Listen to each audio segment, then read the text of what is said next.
My name is Elizabeth Cheng, 31 years old. The ballroom at the Ritz-Carlton shimmered under 1,000 crystal chandeliers, each reflection multiplying the illusion of perfection.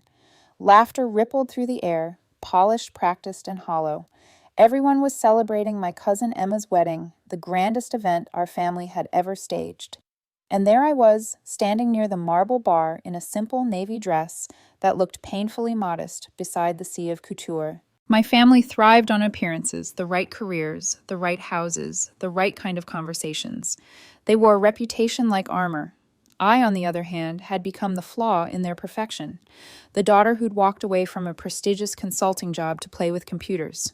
"Elizabeth, darling," my Aunt Margaret called out, gliding over with her perfumed air of authority. "I heard you're dabbling in technology these days. How modern." I smiled politely. "Something like that." "Well, everyone needs a hobby," she continued, lowering her voice conspiratorially. "Your father says you might be ready for something more stable. My friend Sandra runs a lovely boutique in the village. She could use help managing her inventory. You're good with computers, right?" A flicker of amusement escaped me. If I told her that my hobby employed over 10,000 people worldwide, she'd probably choke on her champagne. "That's very thoughtful of you, Aunt Margaret. I'll keep that in mind." She nodded, satisfied, before drifting off to gossip with another aunt about someone's second divorce. Across the room, I spotted my parents, my mother Elizabeth, radiant in silver, her poise still untouched by age, my father, Dr. Richard Cheng, the cardiac surgeon, whose name opened doors in every medical circle. Their posture alone commanded respect, and yet I knew one mention of my name, and that composure would fracture. My brother David appeared at my elbow, dapper in his bespoke suit. "Mom's looking for you," he said, sipping his drink. "Something about the family photos. Lead the way." We moved toward the fireplace where the photographer was assembling the family for the group picture arranged neatly by height and unspoken hierarchy.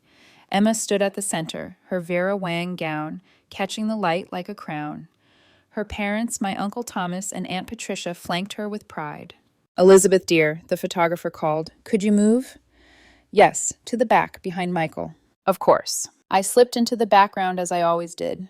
Michael, my corporate lawyer cousin, gave me a sympathetic smile. "Don't worry, Elizabeth. Everyone hits a rough patch. You'll figure it out soon enough." If only he knew that my last rough patch involved turning down Goldman Sachs's offer to acquire my company for $7 billion. The flash went off. Everyone laughed. I smiled on cue, a reflex I'd perfected over the years. After the photos, I stepped outside to breathe. The winter air was sharp, honest, the opposite of everything inside. But before I could find peace, voices drifted through the open terrace door. My father's voice. "Don't mention what Elizabeth does," he was saying. "It's embarrassing. She left a perfectly good consulting job to chase some fantasy startup." A pause. Then Great Uncle William's gruff voice. "Kids these days. No sense of stability." My father sighed. "Exactly. She's been at it for 3 years now, some company called Neuralink Technologies. Sounds like science fiction nonsense." The words hit harder than I expected. Embarrassing. Nonsense. 3 years of 16-hour days. 3 years of building coding, fighting for investors, leading a team that now worked with NASA, the Pentagon, and half the Fortune 500. But to him, it was just nonsense. I tightened my grip on the glass railing, breathing through the familiar ache in my chest. Inside, the wedding planner's voice cut through the chatter. "Ladies and gentlemen, please take your seats. Dinner will be served shortly, but first, a special surprise for Emma and James." I turned half interested as the lights dimmed and the massive LED screens descended. The family buzzed with excitement. My Uncle Thomas grinned proudly. This must have been his idea. Tonight, the planner continued.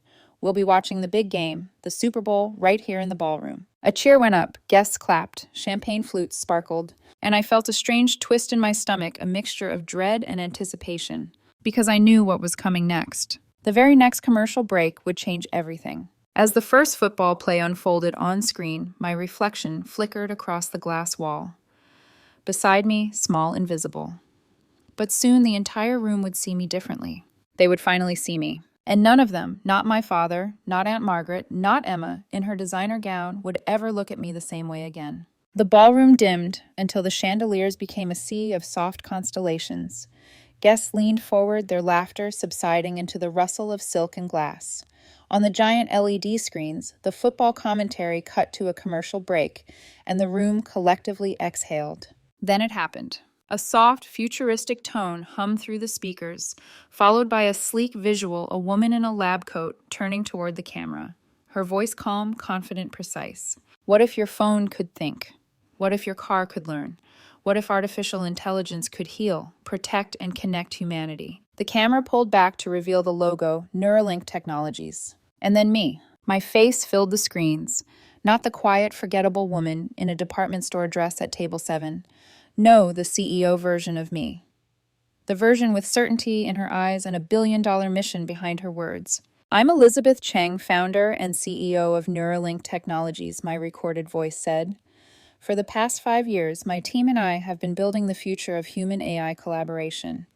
At Neuralink, we don't just imagine tomorrow, we build it. Silence. Every champagne glass in the room stilled midair.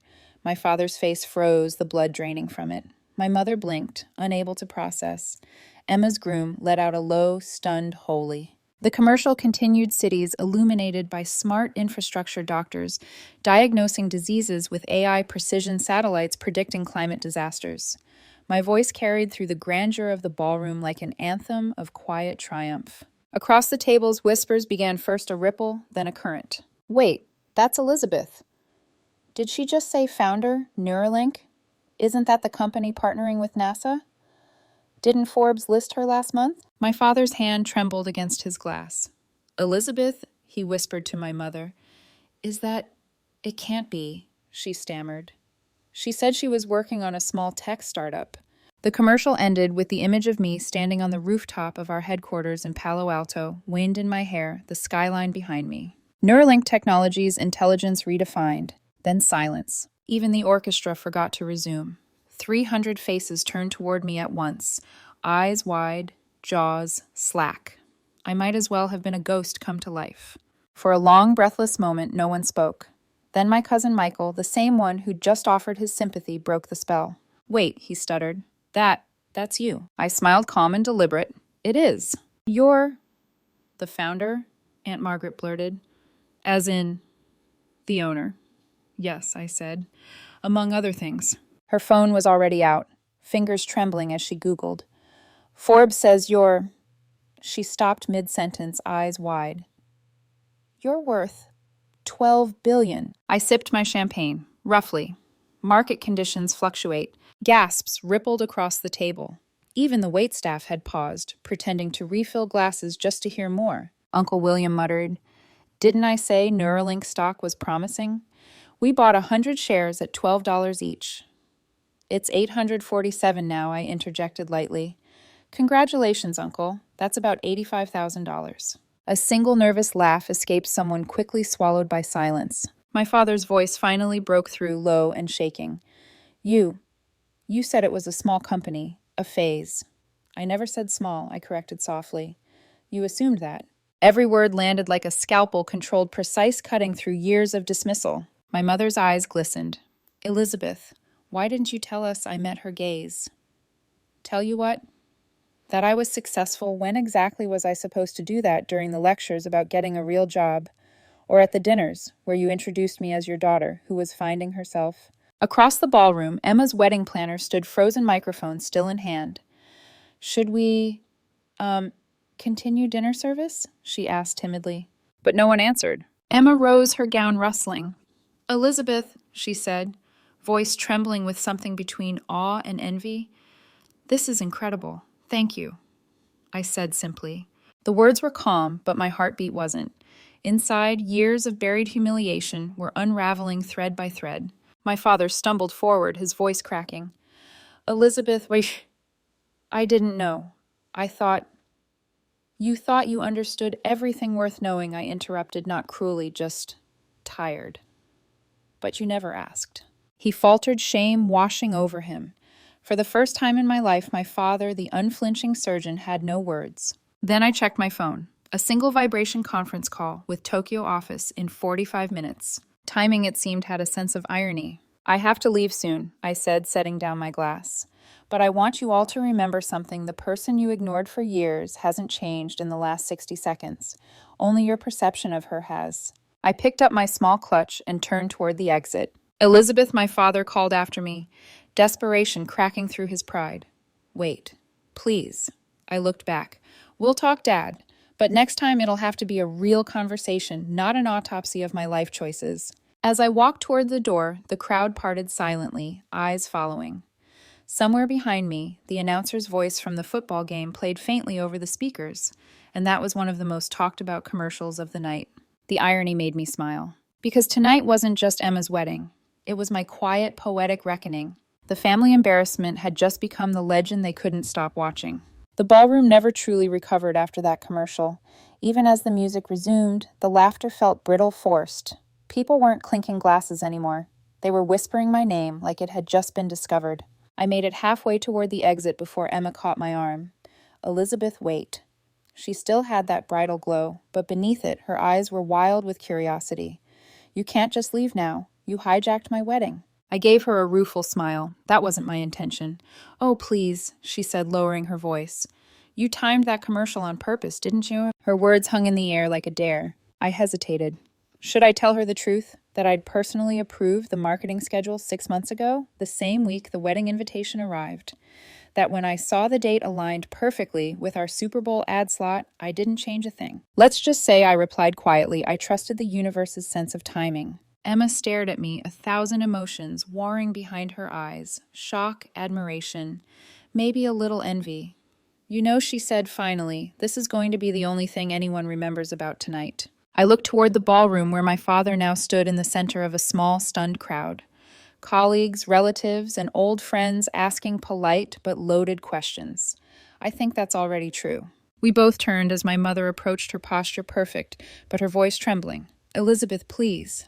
Your father's beside himself. I raised an eyebrow. Embarrassment again. No, she said softly. Regret. The orchestra struck up a waltz that no one cared to dance to. Guests tried to pretend things were normal, but the illusion had shattered. Even the chandeliers seemed to flicker uneasily. My father's voice carried over the hum of conversation. Elizabeth. Every eye turned toward us. He stepped forward, the great Dr. Richard Cheng, his tuxedo immaculate, his dignity fraying. Elizabeth. He said again more quietly. Now I owe you an apology.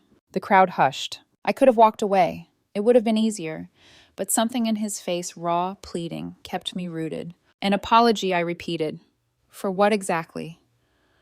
For not believing in me, for mocking what I built, or for being ashamed of me in front of your colleagues. He flinched at each word.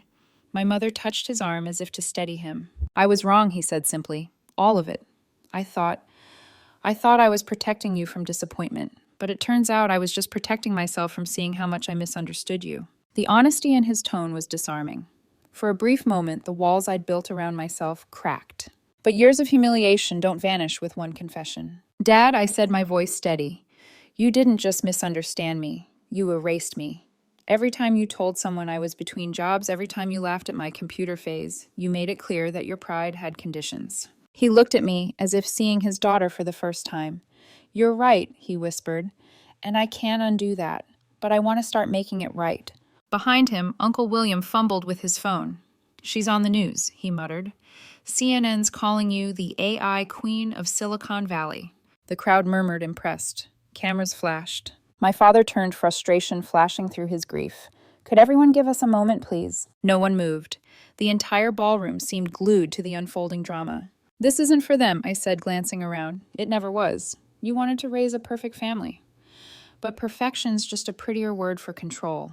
You didn't want a daughter who built her own empire. You wanted one who fit your narrative. He nodded slowly, and now that narrative has collapsed. Good, I said softly. Maybe something real can finally replace it. The silence that followed was heavy but cleansing. Even Emma was crying quietly now. From the corner of my eye, I noticed the photographer still holding his camera, uncertain whether to capture this or not. It was almost poetic. Then my phone buzzed again. Tokyo call in 20 minutes. I exhaled. I really do have to go. My father took a step forward. Please stay for dinner. Let me just talk to you properly, without the audience. I studied him, weighing the sincerity in his eyes. For the first time, he wasn't speaking like a surgeon or a patriarch, just a man who'd finally realized he didn't know his own daughter. I can't, I said softer now. But we'll talk soon. when it's just family, when it's not about saving face. He nodded, defeated but grateful. I'll hold you to that. I smiled faintly. Good. You finally learned to listen. As I walked toward the exit, Emma called after me. Elizabeth, wait, please, before you go. I turned. You might have stolen the spotlight, she said with a shaky laugh, but somehow I think I'll forgive you. You made tonight legendary. I smiled for real, then, warm, unguarded. Tell James congratulations. And Emma, don't let the perfection crush you. It almost did me. She nodded, eyes shining. At the door, I looked back one last time. My family stood beneath the chandeliers that now seemed dimmer, smaller.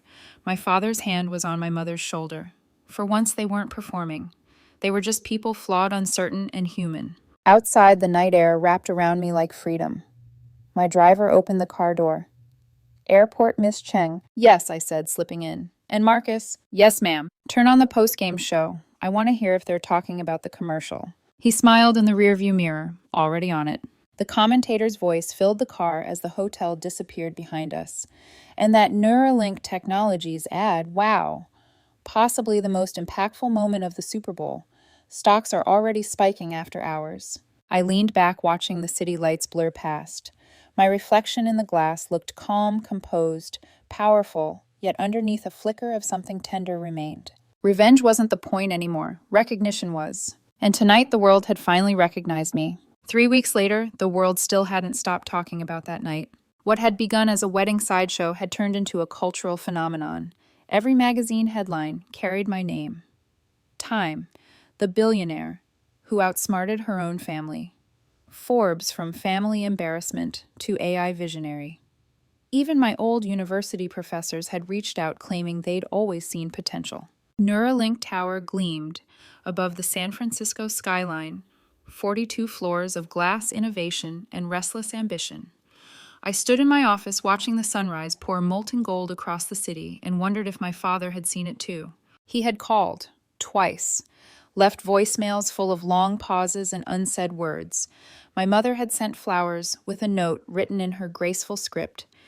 We're proud of you, sweetheart. Always were, even when we didn't know how to say it. I wasn't sure I believed that, but I wanted to. Miss Cheng. My assistant Marcy peeked in, holding a sleek tablet. Your father just arrived for your lunch appointment. Should I send him in? I nodded, smoothing my blazer. Yes, thank you, Marcy. When the door closed, I took a deep breath. My heart shouldn't have been pounding. I negotiated with presidents and prime ministers after all, yet the idea of facing my father made my palms sweat like a teenager before a report card meeting. He entered quietly, looking smaller somehow. Not in stature, but in presence. The commanding aura he'd worn his entire life had softened into something more human. His gray hair caught the sunlight, his shoulders slightly stooped. Elizabeth, he said gently, thank you for seeing me. Of course, Dad. I gestured toward the chair across from my desk. Please sit. He obeyed, eyes scanning the office, the panoramic windows, the walls lined with innovation awards, the interactive screens displaying live data from our labs in Berlin and Tokyo. I've been reading about your company, he said, voice unsteady, about the things you're doing. Artificial intelligence in healthcare, climate modeling, even early cancer detection. I smiled faintly. So you've been doing your homework. He chuckled, a dry, self-aware sound. Yes. I suppose I'm trying to catch up on everything I refuse to understand. He looked up, eyes full of quiet awe. Elizabeth, I had no idea. What you've built, it's extraordinary. It's meaningful, I corrected softly. We're not just building technology, we're solving human problems. Our systems have already identified diseases doctors missed. That's what drives me. He nodded, slowly, gaze distant. You know, when you were little, you used to take apart your toys. Not out of mischief, but curiosity. You wanted to understand how things worked. I used to scold you for it. I remember I said, smiling. You said it was destructive. I was wrong, he whispered. You weren't destroying things. You were discovering them. The air between us shifted, years of resentment cracking just enough to let something fragile and real pass through. I spent so long trying to mold you into what I understood, he continued. A career like mine, predictable, respected, safe. I couldn't see that your path was never supposed to look like mine. For the first time in years, his voice trembled. And when you succeeded beyond my imagination, all I could feel was shame. Shame for ever doubting you. I didn't know how to reconcile my pride with my guilt. I swallowed hard. You could start by forgiving yourself. I already have. He blinked, startled. You have. I nodded. You were raised in a world where success was a straight line education, profession, reputation. I chose chaos. I can't fault you for not recognizing it as courage. For a long moment, neither of us spoke. The hum of the city below filled the silent siren's horns, the pulse of life moving on. Finally, he said quietly, Your mother wants to host a dinner next week. A real family dinner. No performance, no lectures. Just us. Just us, I repeated, testing the words. That sounds nice. He smiled faintly. It's long overdue. I leaned back in my chair, exhaling. You know, Dad, when I was a kid, I used to dream about moments like this. Not the billion-dollar empire part, the conversation part. You actually listening. He looked down, regret etched deep into the lines of his face. I wish I'd listened sooner. You are now, I said simply. We sat in comfortable silence for a while, the kind that only comes when too many words have already been said. He studied the skyline for a long time before speaking again. I know I can't make up for years of condescension, he said finally, but I can start showing up. For you, for the family, for who you really are, not who I imagined you to be. I smiled, warmth softening the edge in my voice. That's all I ever wanted. He rose to leave, but paused by the door. One more thing. That commercial, it was brilliant. Ruthless, but brilliant. I laughed. I didn't plan it as revenge. He turned, smiling knowingly. Maybe not consciously, but part of you wanted to be seen, didn't you? I met his gaze, more than anything. He nodded once, understanding at last, then left quietly. When the door closed behind him, I sat back in my chair, staring at the skyline again. The city stretched endlessly, pulsing with promise. For the first time, I didn't feel like I had to prove anything. Not to investors, not to the world, and certainly not to my family. For the first time, I was simply enough. A week later, the Cheng family gathered for dinner, our first real one in years. Not a staged photo op, not a polite obligation, but something rawer, quieter, fragile in its sincerity. We met at my parents' house, the same one I'd grown up in. The walls hadn't changed, still filled with the smell of sandalwood polish and faint echoes of Bach playing from the old record player. But the atmosphere was different. When I stepped through the doorway, my mother nearly dropped the ladle she was holding. Elizabeth, she gasped, then laughed nervously, wiping her hands on her apron. You came early. I wanted to help, I said, setting down a bottle of wine. She looked at me like she couldn't quite believe I'd said that. You want to help? Why not? You used to say I was terrible in the kitchen. I'd like to prove you wrong at least once. That earned me a soft laugh, the kind that didn't sound like performance. In the living room, my father was setting the table himself. The sight startled me. This man, who once refused to pour his own coffee, now carefully aligning chopsticks and placing porcelain bowls as if the ritual mattered more than appearances. He looked up when he saw me. I'm glad you're here. Me too. For a moment, we just stood there awkwardly like strangers rediscovering the idea of family. Dinner was warm, simple steamed fish, sautéed greens, soup with ginger and scallions. No guests, no ceremony. Just us and the quiet understanding that this was a beginning. Between courses, my father cleared his throat. Your mother and I have been thinking a lot about what you said about legacy, about purpose. We want to help if you'll let us. I put down my chopsticks. Help. He nodded. You mentioned starting something, an initiative, a foundation. I smiled. The Cheng Foundation for Innovation.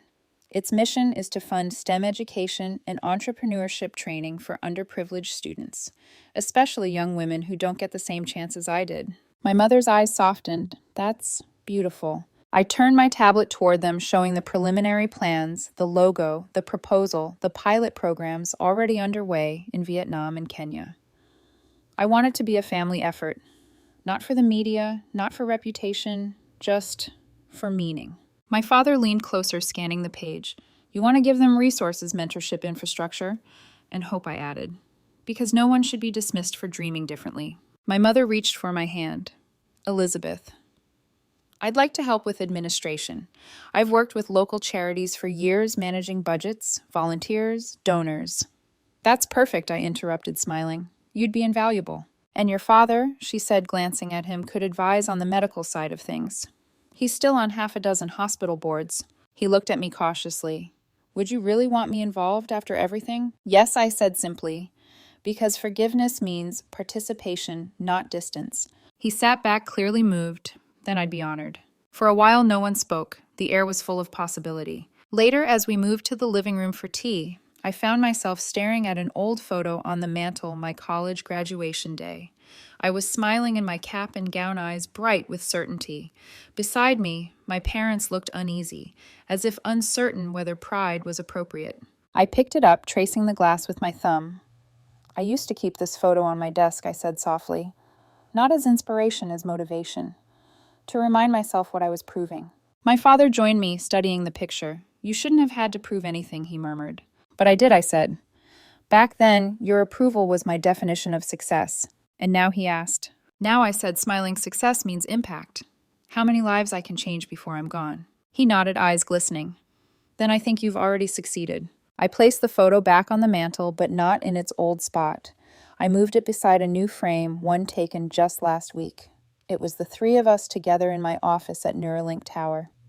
My father's arm was around me, my mother's hand in mine.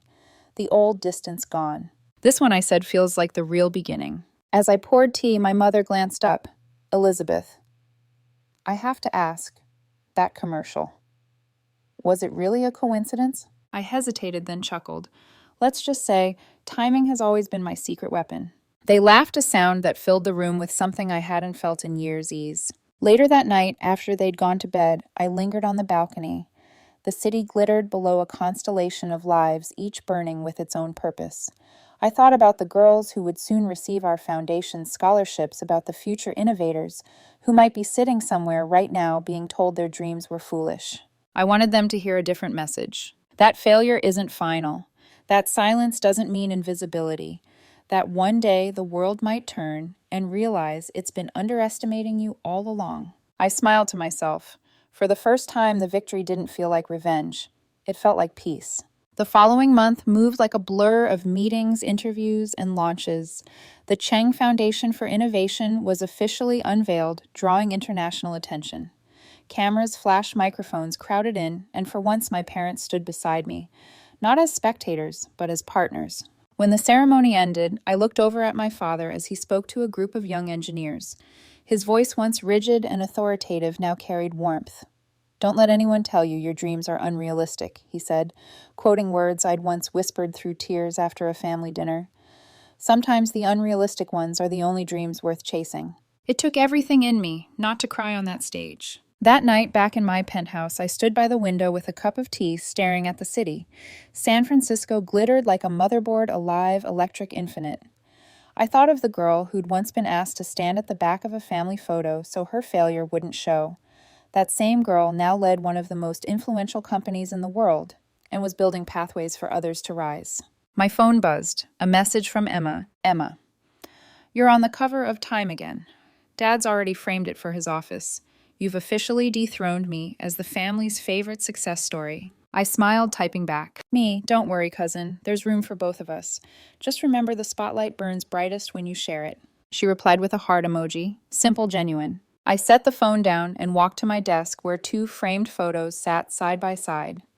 The old graduation picture, the one I used to keep as fuel, and the new one from our foundation launch, where my father's proud hand rested on my shoulder. For the first time, I didn't feel the need to compare them. Both told the same story, the arc of a woman learning that validation from others fades, but self-belief endures. Marcy, my assistant, knocked gently. "Miss Cheng, your car's ready. Pentagon meeting in an hour." I nodded, collecting my files. "Thank you, Marcy. And after that, remind me to approve the education grant proposals, the batch from Kenya and the Philippines." "Already done," she said with a grin. "You're changing a lot of lives, Elizabeth." "Not enough," I replied softly, "but it's a start." As I stepped into the elevator, my reflection flickered in the mirrored walls, composed calm and certain. Not the woman who once sought revenge through recognition, but the one who had redefined success on her own terms. The elevator doors opened to the lobby, where my car waited. Marcus, ever reliable, greeted me with a smile. "Morning, Miss Cheng. Pentagon again." "Yes," I said, sliding into the back seat. "And Marcus, could you turn on the business channel?" He did. The anchor's voice filled the car. In today's financial news, Neuralink Technologies continues its meteoric rise, following last quarter's groundbreaking AI breakthroughs. CEO Elizabeth Cheng announced a new global education initiative this morning, further cementing her position as one of the world's most influential innovators. I looked out the window as we merged into traffic. The skyline blurred past glass steel sky, the perfect reflection of what I'd built. Sometimes I thought the best revenge isn't proving them wrong. It's living so fully, so purposefully, that you make their judgment irrelevant. I pulled out my phone one last time and opened a note I'd written years ago, the night I quit my consulting job. They'll doubt you, they'll dismiss you, they'll disown you. Let them. Build anyway. I smiled and added a final line. And one day they'll stand beside you not because you proved them wrong, but because you made them proud. The city stretched endlessly ahead. Opportunity, redemption, legacy, all within reach. My name is Elizabeth Cheng, 31 years old, I whispered as the car sped toward the future. The girl they once hid in the back row, now building futures from the front.